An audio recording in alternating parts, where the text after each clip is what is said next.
Chamamento ao processo. O que é e como funciona? Assista esse vídeo até o final que eu vou te contar tintim por tintim.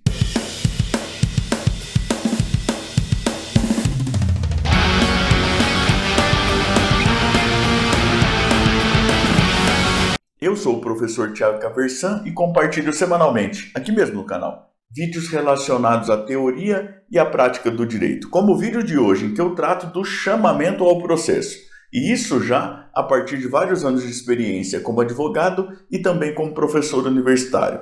Se você gosta desse tipo de conteúdo, inscreva-se aqui embaixo, também clique no sininho, até para ficar sempre a par das novidades que nós trazemos para cá. Hoje eu quero conversar contigo sobre o chamamento ao processo, que é uma espécie de intervenção de terceiros regulada lá pelos artigos 130 a 132 do Código de Processo Civil. Então, o Código de Processo Civil brasileiro, quando trata lá na parte geral do Código de Processo Civil dos sujeitos do processo, ele trata de alguns mecanismos procedimentais, como o litisconsórcio, por exemplo. E logo depois ele começa a tratar das espécies de intervenção de terceiros. E aí ele vem lá tratando de assistência, de denunciação da lide, de chamamento ao processo nos artigos 130 e 132, e depois vai tratar 130 a 132, desculpe, e depois vai tratar lá do incidente de desconsideração da personalidade jurídica e da figura do amicus curiae, né? Então, hoje o objetivo é tratar do chamamento ao processo regulado ali pelos artigos 130 a 132, chamamento ao processo, que é uma espécie de intervenção de terceiros. As hipóteses de cabimento, elas estão ali no artigo 130, tá certo? Como chave de compreensão aí, eu vou te dizer o seguinte: assim como lá na assistência a gente tem em geral cabimento quando existe relação jurídica entre uma das partes e um terceiro, essa relação jurídica podendo sofrer os efeitos de uma sentença, assim como lá na denunciação da lide, o que tem por trás do mecanismo em geral é uma responsabilidade regressiva de alguém em relação a uma das partes. O que tem por trás aqui do chamamento ao processo é uma ideia de responsabilidade solidária, de solidariedade em uma determinada obrigação. E aí, então, o chamamento ao processo é um mecanismo para se procurar trazer um codevedor de natureza solidária aí para integrar o polo aí da demanda e procurar resolver tudo em uma única, por meio da mesma relação jurídica. A gente vai ver aqui as hipóteses de admissibilidade, né, que estão no artigo 130 do Código de Processo Civil, e isso vai ficar mais claro, tá certo? Eu vou até pegar o próprio código aqui para poder ler aqui inciso por inciso dos 3 incisos que a gente tem aqui, né? E tem uma quarta hipótese que está lá no Código Civil, a gente já vai tratar dela, tá? Mas vamos lá para o artigo 130 primeiro. É admissível o chamamento ao processo requerido pelo réu. Então veja, tem autor, tem réu. Um terceiro pode pleitear a sua admissão como assistente aí. Pode ser pleitear a admissão como assistente aí por parte do autor? Pode. Denunciação da lide, tanto pelo autor quanto pelo réu. O artigo 130 fala de chamamento ao processo pelo réu. Ô professor, mas e se houver reconvenção? Bom, aí a ideia é que não como autor, mas sim como reconvindo, que aí pode haver chamamento ao processo, tá certo? Mas em geral, então, é a figura do requerido aí, quem vai poder fazer o chamamento ao processo, caput do artigo 130. Inciso 1º, do afiançado na ação em que o fiador for réu. Como assim, professor? Bom,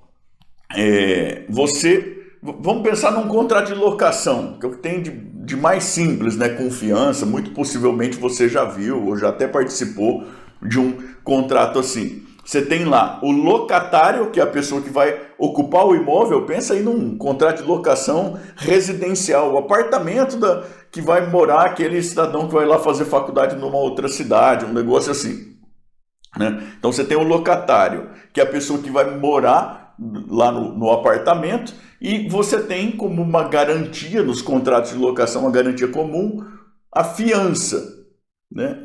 A situação do inciso 1º do artigo 130 é a seguinte: o locador, o proprietário do imóvel, ou alguém em seu nome, a imobiliária, alguma coisa, se o credor do contrato, ele vai lá e propõe uma ação de cobrança, por exemplo, uma ação de cobrança de aluguéis, ou uma ação de indenização da reforma que ficou quando foi desocupado o apartamento, alguma coisa assim. Ele vai lá e propõe uma ação exclusivamente em face do fiador, sem colocar o locatário no polo passivo da demanda.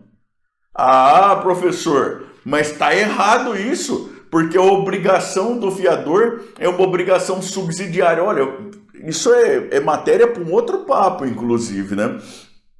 Mas eu vou te convidar a dar uma olhada lá no Código Civil. Você vai ver que essa é uma ideia comum, mas não é exatamente o que está na nossa legislação, não. O fiador, ele, no fundo, tem responsabilidade solidária com um tal benefício de ordem. Com um tal não, né? Com benefício de ordem. Mas não é uma responsabilidade exatamente subsidiária, é algo diferente, é solidária com benefício de ordem.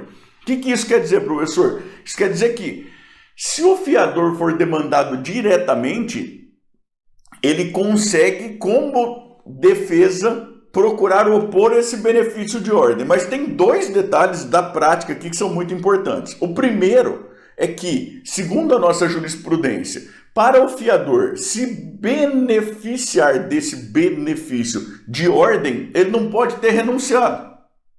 E a nossa jurisprudência entende que pode ser até em contrato de adesão e tudo mais, que se ele renunciou, esquece, não tem benefício de ordem. Cara, você pegar contrato de locação desses de papelaria por aí, vai estar escrito lá que o fiador renuncia ao benefício de ordem. Esquece. Pode ser demandado diretamente, não tem o que dizer a esse respeito. Ele pode até argumentar, mas sem reflexo prático na nossa jurisprudência, assim, significativa até hoje, pelo menos. A segunda observação importante aqui é a seguinte: mesmo que ele não tiver renunciado ao benefício de ordem, para se valer do benefício de ordem, o que ele precisa conseguir é, na mesma circunscrição territorial, apontar patrimônio do afiançado suficiente, livre e desembaraçado aí para responder pela integralidade da obrigação. E vou te falar que isso é uma coisa mais difícil de se encontrar na prática por aí do que Lágrima de Sereia lá dos Piratas do Caribe, viu? Porque se o afiançado tivesse todo esse patrimônio assim, na maior parte das vezes ele nem precisaria fazer contrato de locação, não precisaria de fiador, nada disso, tá bom? Então, né? Voltando aqui pro papo de hoje, pro chamamento ao processo, o que acontece? O locador, né, o credor, ele pode cobrar de quem ele quiser.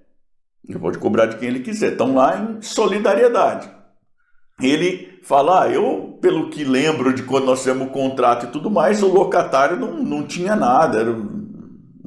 Eu vou entrar com a ação e vou ficar batendo cabeça aí em relação a ele. Só que, na época, eu pedi cópia de comprovantes de bens aí do fiador, e o fiador tinha uma boa situação financeira. Eu vou lá e proponho a ação só em face do fiador.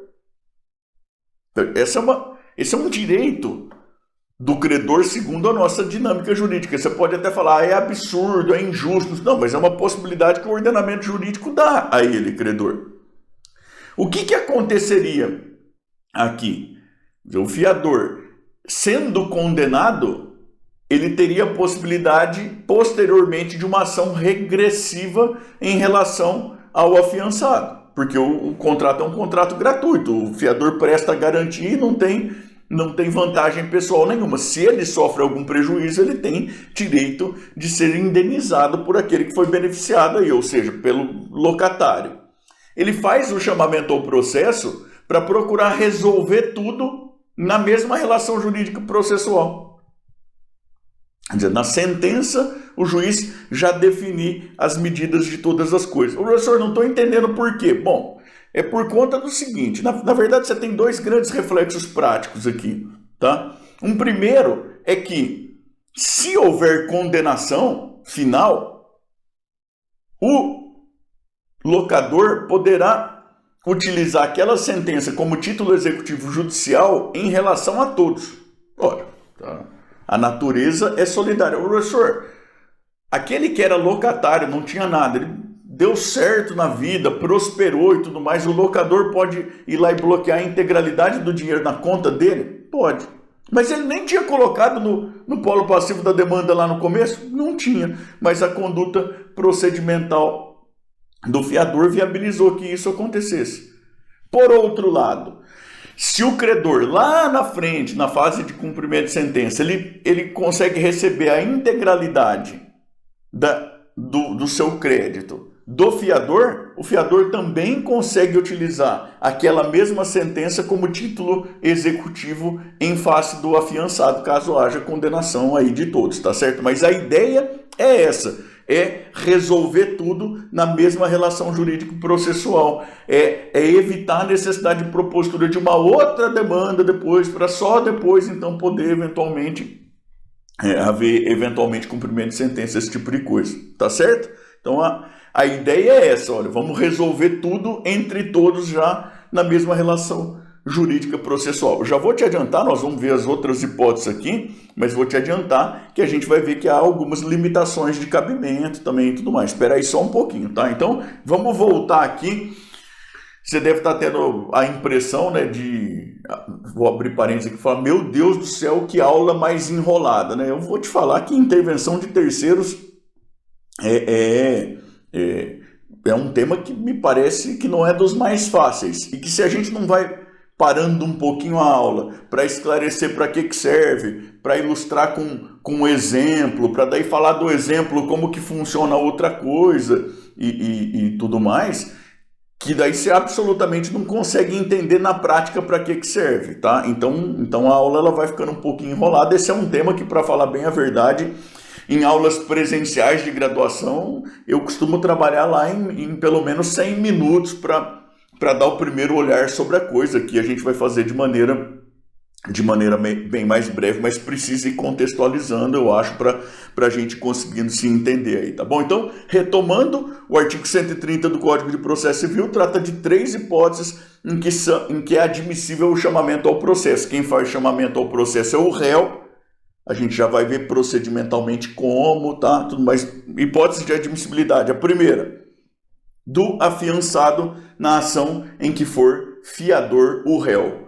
Então, o credor vai lá, propõe ação só contra o fiador.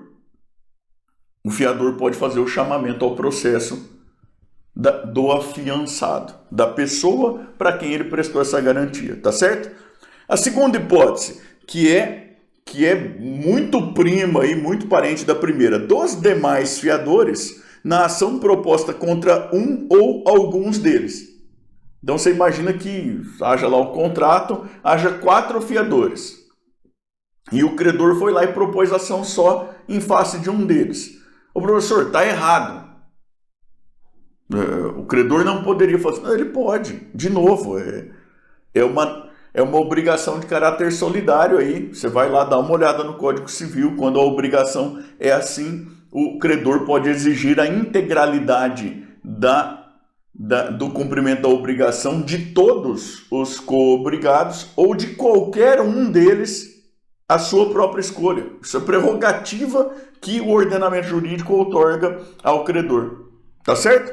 Então, o credor foi lá e propôs ação exclusivamente em face de um dos 4 fiadores. Esse um aqui, ele tem a possibilidade de chamamento ao processo dos outros 3 e também de quem foi afiançado. Tá certo? Essa é a segunda hipótese. E a terceira, dos demais devedores solidários, quando o credor exigir de um ou de alguns o pagamento da dívida comum. Então é quase que redundante assim isso que está aqui, né? Então você esquece a fiança, né?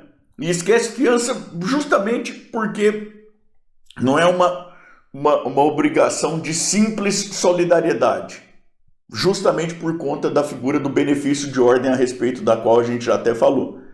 Pensa na solidariedade simples, um contrato de confissão de dívida que foi firmado em caráter solidário. Lembrando aqui que a solidariedade não se presume. Ou ela decorre da lei, ou então ela tem que estar expressa aí no contrato.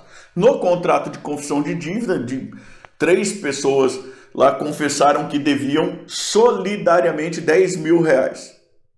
Isso quer dizer que o credor pode exigir a integralidade dos 3 em conjunto, como de qualquer um deles isoladamente, ou de 2 apenas. Ele pode propor ação. Ele vai lá e propõe a ação em face de 2. Qualquer um desses 2 pode fazer chamamento ao processo do terceiro. É essa a hipótese do inciso 3º do artigo 130. Tá certo? Quando você vai estudar a temática do chamamento ao processo, a doutrina ainda chama atenção para o artigo 788 do Código Civil, que vai falar que quando o segurador for demandado diretamente pela vítima e quiser opor a exceção do contrato não cumprido, o segurador deve providenciar aí o chamamento ao processo. Isso aqui vale para seguro obrigatório, tá? Ô, professor, eu não estou entendendo nada. Questão do DPVAT, por exemplo, que é um seguro obrigatório. Aí você tem uma vítima. A vítima vai lá, aciona a seguradora porque ela quer receber aquela indenização lá. E aciona administrativamente, não consegue receber e tudo mais, então propõe ação. O que o Código Civil está falando é o seguinte, olha, caso a seguradora ela pretenda dizer o seguinte, eu não tenho que pagar nenhum centavo, porque o prêmio correspondente ao DPVAT do exercício lá e tudo mais não tinha sido pago. Ela precisa promover o chamamento ao processo, caso ela deseje se valer dessa defesa aí de exceção de contrato não cumprido, tá certo? Essa é uma hipótese bastante excepcional aí, que, para te falar bem a verdade, nem para a prova ela costuma ser bem lembrada. Para a prática ainda, principalmente levando em conta a dinâmica de funcionamento de DPVAT no Brasil e tudo mais, eu, para te falar bem a verdade, na prática eu não me lembro nenhuma vez de ter visto isso aqui, tá? Mas de qualquer forma é interessante que você saiba, né? O que é importante você saber aí de cabeça para quando te perguntarem, porque pode cair na prova do OAB, pode cair em concurso por aí, pode cair em prova da disciplina no semestre, porque é importante que você lembre para quando for atuar na prática. Tudo mais são as 3 hipóteses aí do artigo 130 do Código de Processo Civil e ajuda muito a lembrar, né, você e a distinguir em relação à denunciação da lide. Você pensar, olha, por trás da denunciação da lide está a ideia de responsabilidade regressiva, né? Por trás do chamamento ao processo está a ideia de solidariedade da obrigação. Beleza? Passando para o próximo ponto, cabimento. Quando é cabível o chamamento ao processo? Bom, nós vimos que é por parte do réu e é um instrumento típico do processo de conhecimento. Não cabe na execução o chamamento ao processo.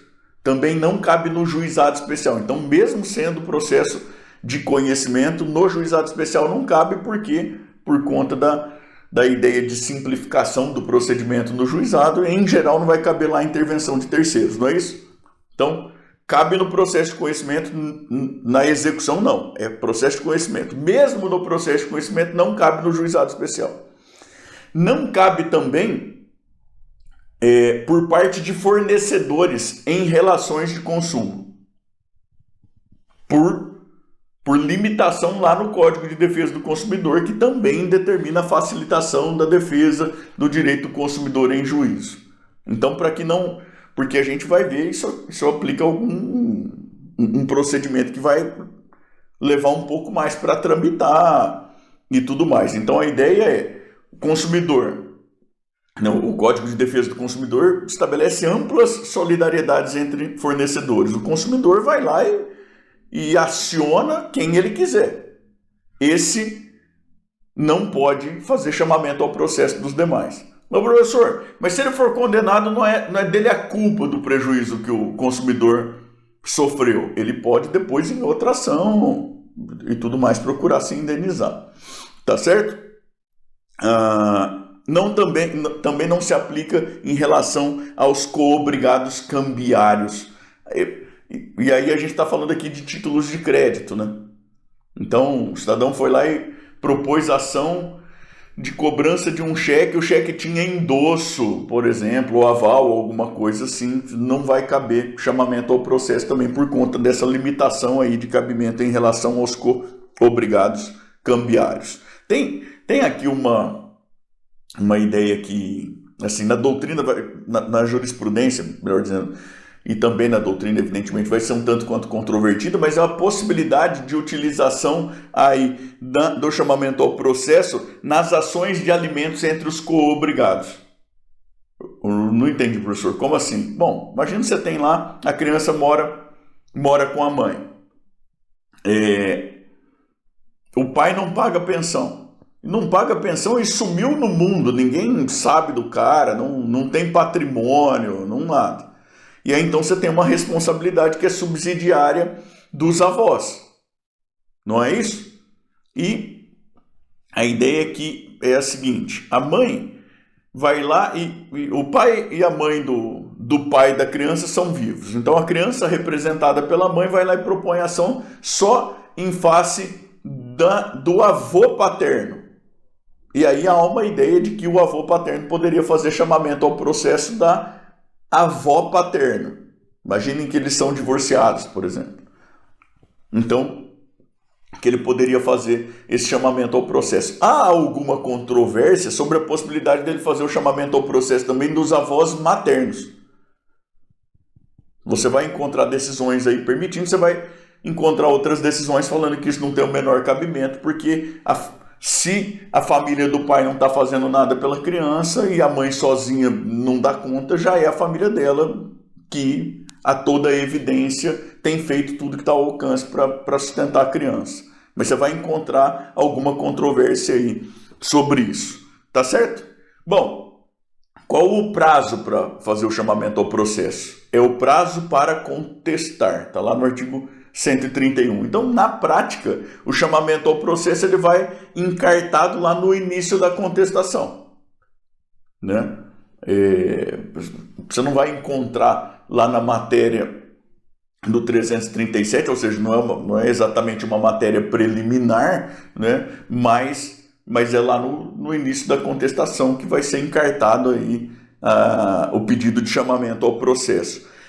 E o Código de Processo Civil fala ainda o seguinte: olha, quando deferido o pedido, aí o chamante deve providenciar a citação do chamado, né? E essa é uma citação que o Código fala que deve ser promovida no prazo de 30 dias se o chamado reside na mesma circunscrição territorial, em até 2 meses se ele reside em comarca diversa. Tá certo? Na prática, esses são prazos não peremptórios, assim, né? Quer dizer, pode demorar mais de 30 dias se residir na mesma comarca? É comum que demore, só que essa demora não pode ser uma demora determinada por inatividade do chamante, né? Mas como assim, professor? Não estou entendendo. Bom, imagine que o endereço que consta do contrato seja mas vai carta com aviso de recebimento lá, volta como ausente. O chamante tem que falar. O que ele fala? Vamos mandar o oficial de justiça lá, porque dizer que a pessoa não estava no horário que o correio passa não quer dizer que ela não mora lá. Vai o oficial de justiça, volta a certidão falando: olha, ele se mudou.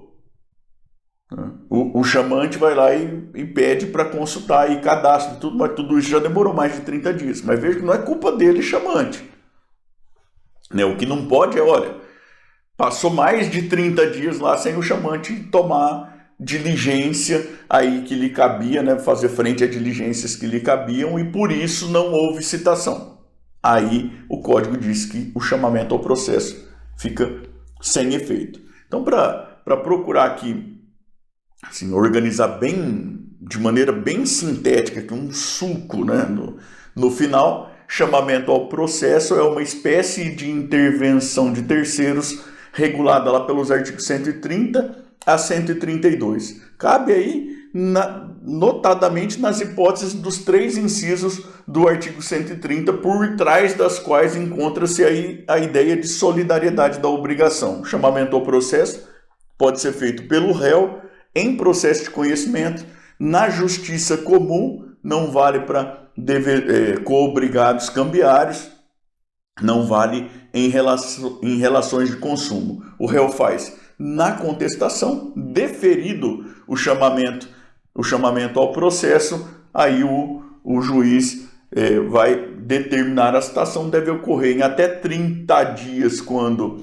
o chamado residir na mesma comarca, em até 2 meses quando ele residir em comarca diversa. Professor, ficou aqui ainda uma coisa que o meu ouvido me chamou, que é quando o juiz deferir, o juiz pode indeferir? Bom, como eu te disse anteriormente, né, não se presume solidariedade, ou ela decorre da lei ou de contrato. Imagine aí que o réu faça um pedido de chamamento ao processo em relação a alguém que, segundo a própria narrativa dele, não tem nada a ver com aquela questão que foi posta em juízo. E aí, então, o juiz pode indeferir o chamamento ao processo porque não se enquadra nas hipóteses legais ou porque está excluído do cabimento. Aí, isso de que a gente falou agora há pouquinho. Tá bom?